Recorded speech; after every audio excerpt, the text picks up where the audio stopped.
Hello, everybody. Mike from Southern California again. It is Thursday, February the 6th, 2020, and you're on the mic. So, I decided today and tomorrow, I'm going to I'm going to give some commentary on Vic's panels from this past weekend at Savannah Comic Con as presented by, of course, Victor Vargas. I want to thank Victor Vargas for taping that. I just watched the Saturday panel a little while ago. Um, and I looked at watched it, and so I can give some commentary on it. So here we go. So when the video starts, when we first see the panel, Vic is interacting with the fans. He's joking around.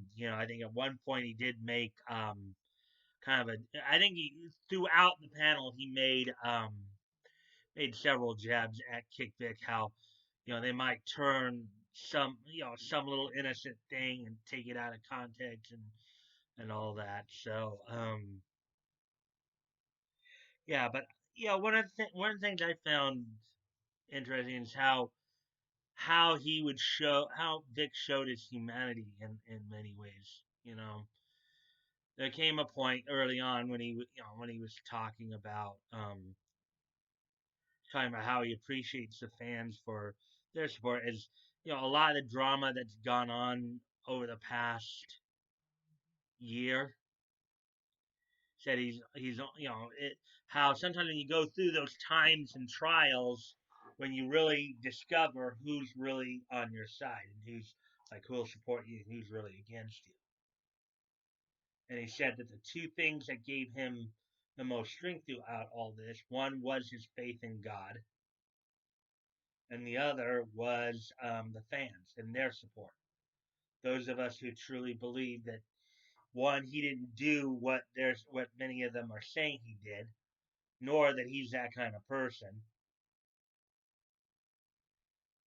and just, you know, up till this point, Vic hadn't really wanted to get into all the mess, but I think lately, we saw it on the Unlocked stream a couple weeks ago. I think I saw that here in this panel, Saturday's panel, in which he said probably more about the situation than he had in the past. Especially now that we're going on to appeals court. Um, he's been more willing to talk more about it. You know, he at one point did indicate how the problem with the anonymity of the internet, gives people probably more power than they should have. It's like you can create this whole narrative or whole fantasy of things.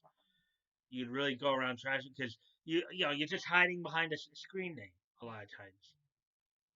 You know, um,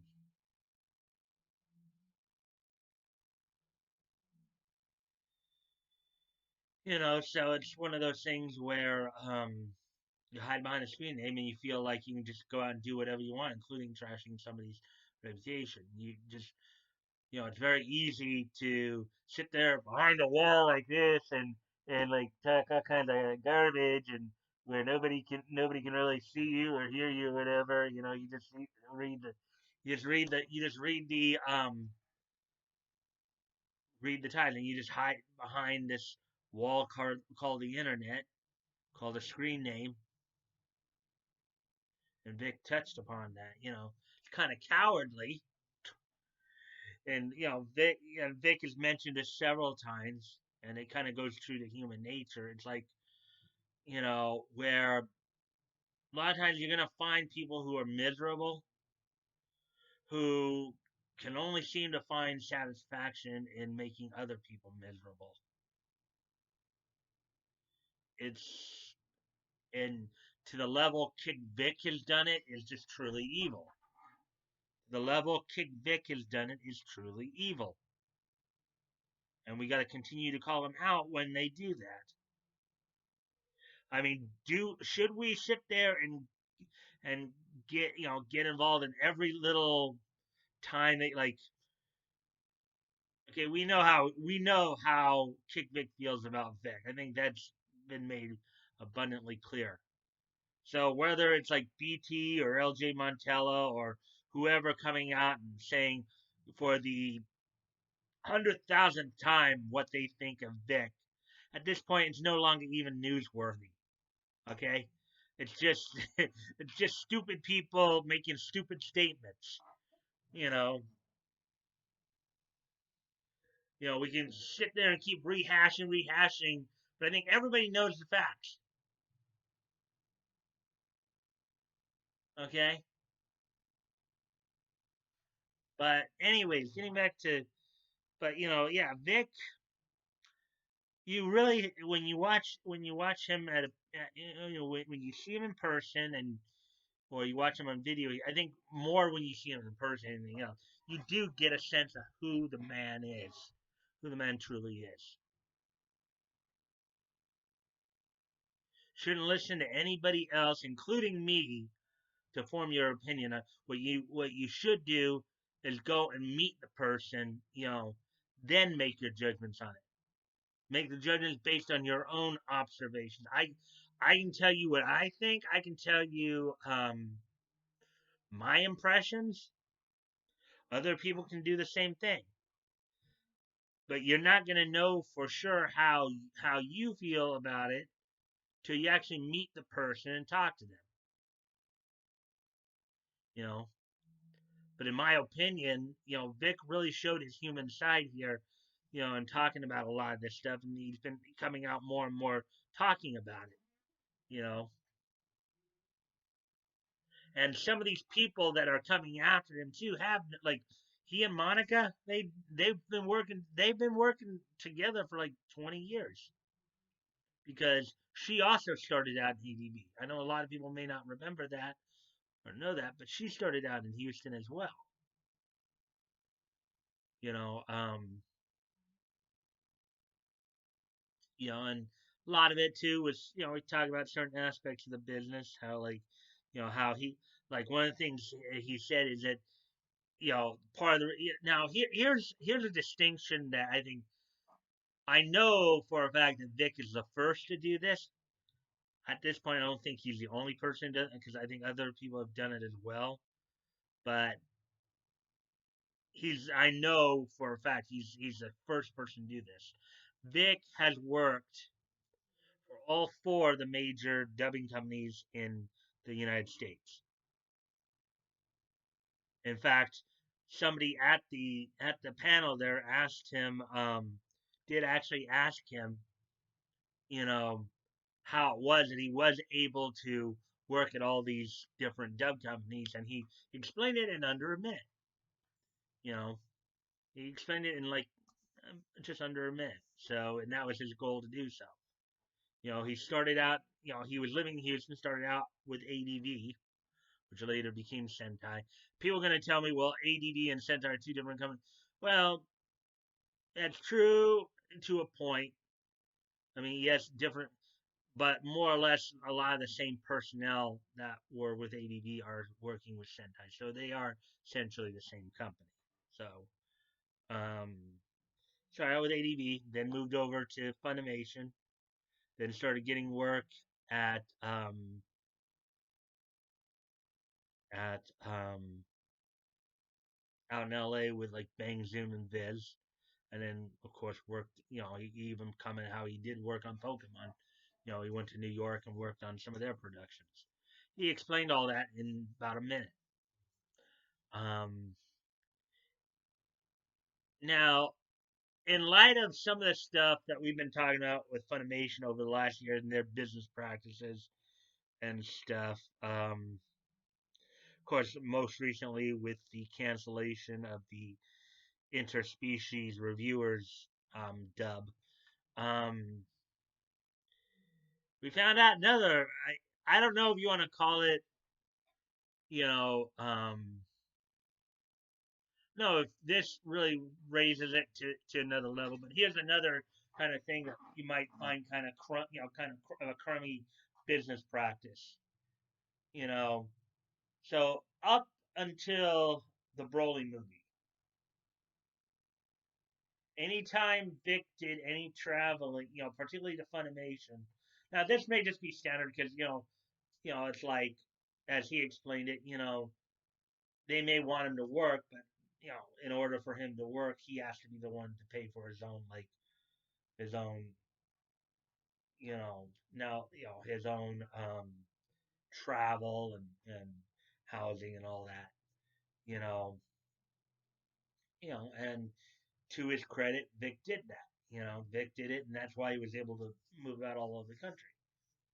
Now, granted, if I go after Funimation on this, if anybody goes after Funimation for this, we'd have to also go after the other companies. But we also have to understand that it's just business. It's like you know why fly in somebody from half a mile half from halfway across the country when you have voice actors and actresses within just within city limits, But one of the other points that Vic made that up until the Broly movie, Funimation never paid for his travel expenses to go back and forth between Houston and Dallas. Now, mind you, this is kind of standard practice, so to really jump on them for this, but the only reason I bring it up is because we've been talking about a lot of the crummy practices Funimation does business wise. The thing with the interspecies reviewers cancellation, the subscription service issues. This is just another. I mean, some people might argue it is another example of how crummy they do business when they're not going to like when they're not willing when they don't seem willing to fly in the best talent to really sell their products or really promote their products. But this is a practice that's done by all. So if we condemn Funimation for it, we have to condemn all the other dub companies for it as well. So that's why it's not you know that's why it's kind of you know probably something that we don't really want to condemn Funimation for, but just in lieu of some of the other business practices we've learned about. That's another thing that came out of you know Vic really seemed very happy about it. I mean, and he did go into some human condition, human condition aspects. He talked about how people we talked earlier about how sometimes when people are just kind of crummy how or how they're miserable, so they want to bring others down to feel miserable with them. He talked about that aspect. You know, he talked about like the issues of the anonymity of the internet. He talked about a lot of that stuff. So it was nice to see like a real good the real human side of him. Also, he did also bring up his speech from back anime from last year. The anime convention from Bakersfield. Also talked about how he's been to the winter version of SAC anime on a number of occasions, but he'd never been to the summer version. So that was also interesting to hear too. Um, yeah, and with that, of course, he touched upon a lot of things. Let's see, and there were a few things that he talked about in there that we know Kick Vic will probably go. Oh, that kind of reminds me back to the thing with the back anime. Okay, so he went back to what he was talking about when he made his emotional speech back last year with back anime, and he reiterated what he was apologizing for. Now they're going to be Kick Vic people who say, "Yeah, there he did it again. He admitted that he's guilty. He admitted that he's guilty." No, he didn't. Okay, he once again clarified something that people have been trying to use and mislabel and misrepresent, okay, what he did at Back Anime and what he reiterated in this panel was that what he was apologizing for was if he made anybody feel uncomfortable, it was not his intent. That's what he's really guilty of. Because one other aspect about cons in general that he talked about, and it's stuff I know other YouTubers have pointed out too.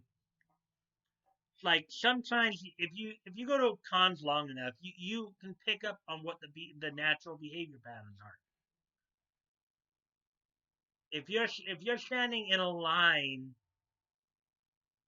you're standing in a line 200, 250, 300 people in a line, and everybody's going up and they're getting hugs with their autographs and all that. After a while, it becomes kind of like routine. It's like, but as you said, you may have 500 to 1,000 people who may want a hug, and then you get to that 501st or 1,001st who doesn't, and then but they don't say anything. They don't say no. I'm cool. They could still you know they could simply say either I don't want I don't really want a hug, or I'm cool, what have you. But instead of saying something right then and there and dealing with the problem then and there, no, they go home and they go on the internet and they say, they go on the internet 10 years later, 10 years later, and they basically say, "Oh, that interaction made me feel. I mean, I didn't want a hug, but he gave me a hug." Well, as he pointed out, well, let me ask you something there, Bright Eyes. Um, did you tell him that you didn't want a hug? Did you let him know that you really didn't want that particular portion of the interaction? Because he pointed out that if you had, he would have respected your wishes.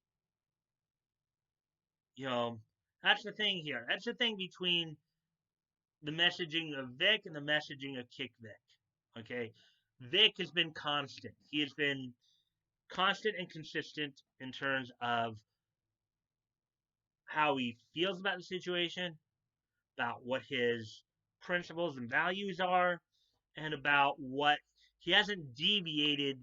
Contrary to what Kick Vic would have you believe, he has not deviated from his core message. Is that he is not a predator.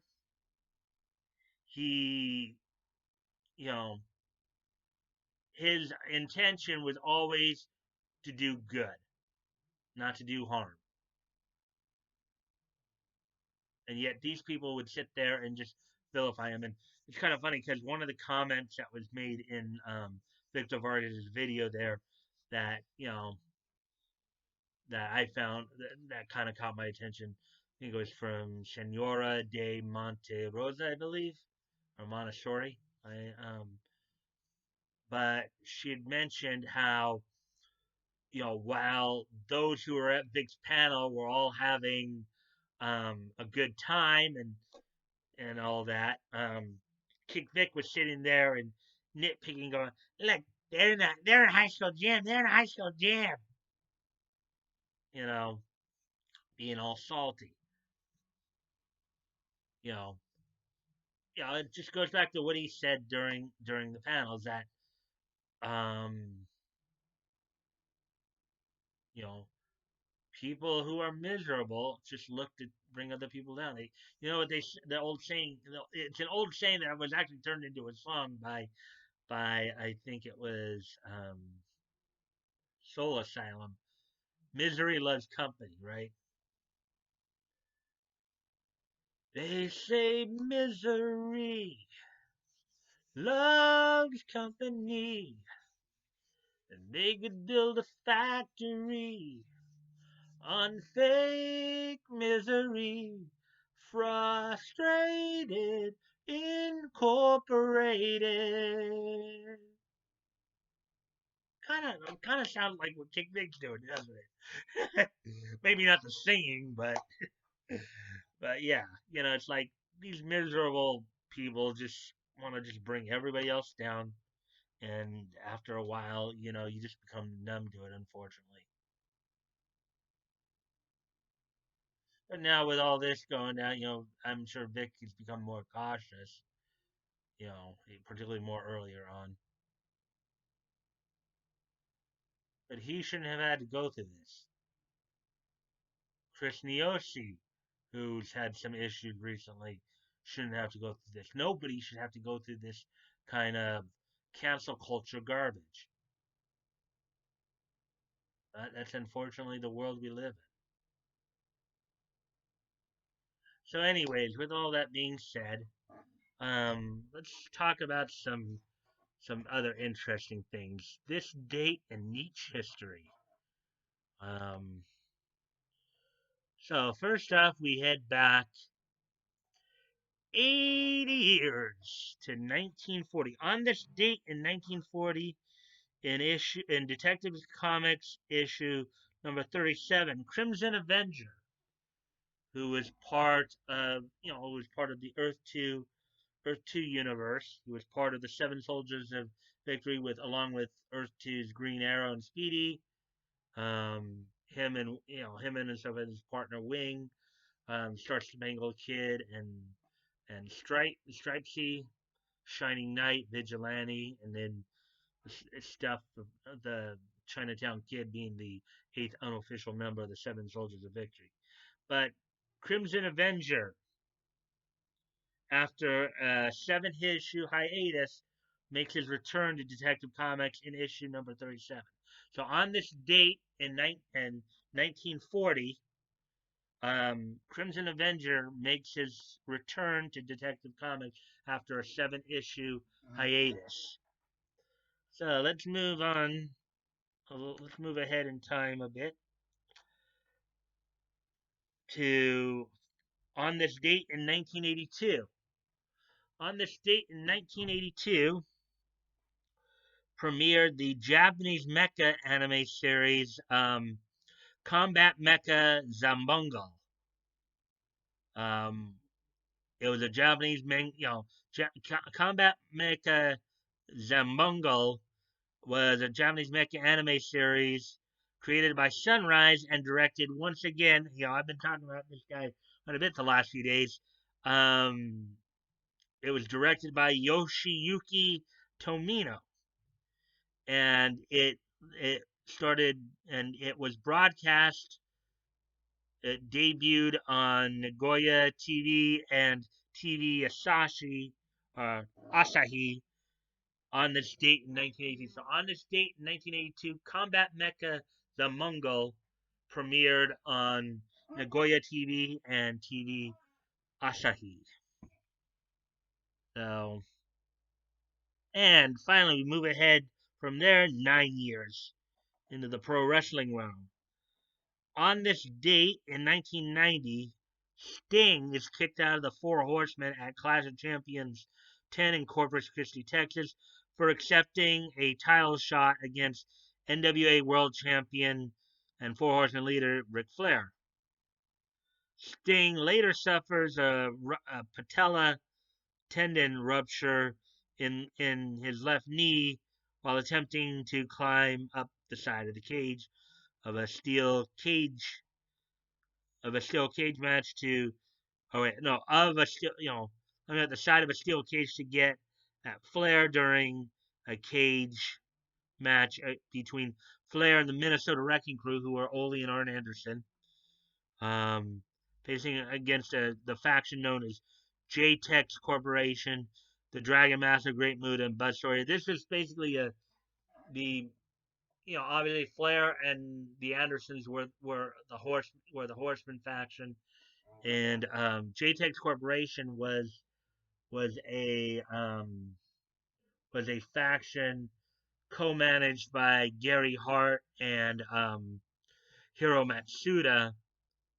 In their feud against the Four Horsemen coming into this were faces, but they would basically complete the heel turn after the match by attacking Sting.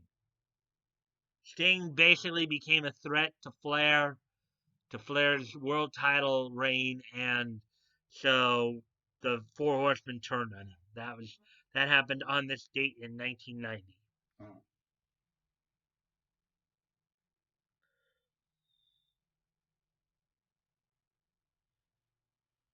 So, with that all being said, um, you can check the links below. If you'd like to contact me directly and check out my Discord, you can DM me there. If you want to, you can also join the Discord. Um, let's see. Um, Also, of course, I'm promoting a bunch of different dub companies because Funimation is not the only game in town. If you're not happy with the way they do business, there's other companies that I know would love your business. A couple up in Canada, obviously there are like three others here in the states, so you might want to check out some of those companies and check out their work and their voice actors. And then also, I'm still promoting the GoFundMe's. As always, never feel like you have to donate. If you have the means to, it's on your heart to do so. Please consider donating. If um if you um if you thank you.